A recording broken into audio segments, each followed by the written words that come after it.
Hey, this is Scott, and today I just want to run through some of the image quality assessments that I've made on the Tamron 24-70mm f2.8 VC G2.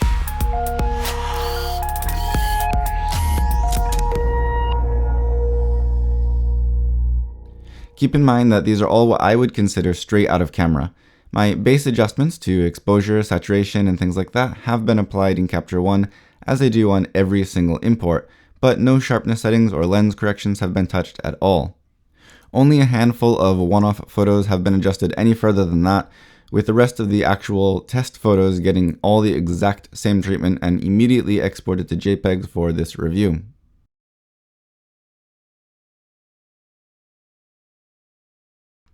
It seems very sharp, even wide open at all focal lengths, and edge-to-edge sharpness is also pretty good wide open with a slight fall off in the extreme corners. At 24mm, there's a barely noticeable center sharpness improvement when you stop down, perhaps some in the far corners, but not much more after f4. The same goes for 70mm, but there's a very slightly more noticeable improvement in center sharpness when you stop down. The corners do also improve again, but not much after f4. The performance in the middle of the range, around 35 or 50mm, didn't give me any surprises, and I didn't think it warranted much time here, but basically you'll be getting a very sharp lens overall. Checking some real-world tests focused at or near infinity, the results seemed pretty much the same to me. Center sharpness was very strong, even wide open at both 24 and 70mm, and of course in between, with only a slight drop off in the far corners, which shapes up by stopping down just a little bit. You shouldn't need to hesitate to shoot this lens wide open, and I definitely did not myself. Again, these aren't scientific at all, and maybe not even all that thorough, but from what I could see, there really weren't any surprises here. There really is practically no chromatic aberration, at least not that I can see, even in challenging situations where I would usually expect it to show up.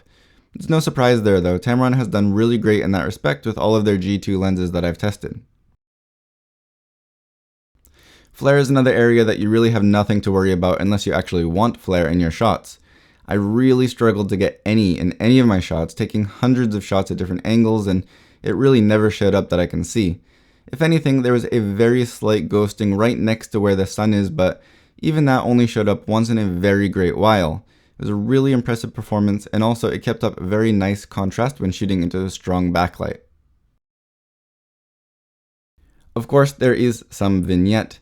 At 24mm, it's average, and it clears up for the most part by f4 and then a little bit more by f5.6. At 70mm, you can see an average amount of vignette as well, but again, it clears up by around f4, and I don't see a whole lot of change after that.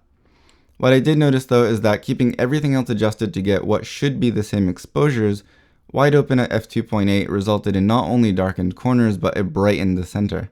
My tests were far from scientific though, and just based on what I noticed in a practical sense, but overall the vignette was never bad enough to actually bother me, so I never once actually corrected for it in my final edits. This is one of the weakest points for the lens in my opinion. At the wide end there's fairly strong barrel distortion, and this did actually show up in a few of my shots, taking photos of the head table at a wedding for example. By 28mm it straightens up a bit, but it is still visible, and by around 35mm it seems to be pretty much gone. At 50mm you could argue that a slight pincushion distortion starts to show up, and by 70mm it is again visible in any average shot containing something with straight lines. With Lightroom you could fix this easily enough, but it is there. The VC is very quiet, which is nice for video, and it does seem to help with handheld shots and things like panning if you're careful, but it's not enough to make a hugely significant difference when you're walking, for example. At least not for me. I don't have the steadiest hands though, so maybe you don't want to trust my opinion. When holding still or panning though, I didn't notice any jumpiness or jerky movements besides my own. The movement, to the best of my judgment, seemed similar to without VC, except obviously less shaky. Ideally, I would like a little bit more time with this to really focus on testing it for video before making any real judgments here, but I had to send it back. Hopefully this can give you some idea of its performance. In terms of photos, I could get a decent amount of shots in focus at 70mm down to about 1/5 of a second, or around 4 stops of VC. Again, I don't have the steadiest hands in the world, so take my judgment with a grain of salt. It was far from scientific. I could get a few in-focus shots even lower though, up to around 4.6 stops, below what you typically aim for at 70mm. At 24mm, I could get similar results with a handful of shots in focus all the way down to 1 full second, which is very impressive. If you look at some really strong point light sources, you can see a little bit of an onion ring effect and a slightly stronger outline to the bokeh balls, but in all the other real world tests that I've shot, it's beautifully soft and not distracting at all for me personally. It feels pointless to go on much more about this here, so I'll just show you a bunch of photos with shallow depth of field and you can judge how pleasing the autofocus areas are to you. So now for the autofocus performance. I easily shot over 5,000 photos with this lens these past couple of weeks, and honestly, nearly all of them were in focus unless there was something that I did wrong. It felt very responsive and it locked on without hesitation. It worked great with dual pixel autofocus both for photos and for video, and it did a fairly good job at tracking my kids running straight at the camera. If you check out these photos by downloading them, remember that shooting a kid running full speed straight at the camera at f2.8 or f3.2 even is extremely challenging. Generally, I tried to keep focus on their face, but it did drift from time to time due to no fault of the lens. But overall, the results were as good as I've seen from most of my Canon lenses, although I didn't have a Canon 24-70 to put it against during the time of this review. It doesn't work with the Canon C200, and that really annoys me. Ideally, I'd like to have one lens that can work for both, so I may end up taking the one stop of light hit and get the newest 24-105 f4.8 from Canon. So Tamron, if you're listening, fix this issue and you'd have at least one more sale on your hands right there. Otherwise, the lens was an absolute joy to use. It is large and I would have to get all new filters for it, which would be annoying, but the lens feels great.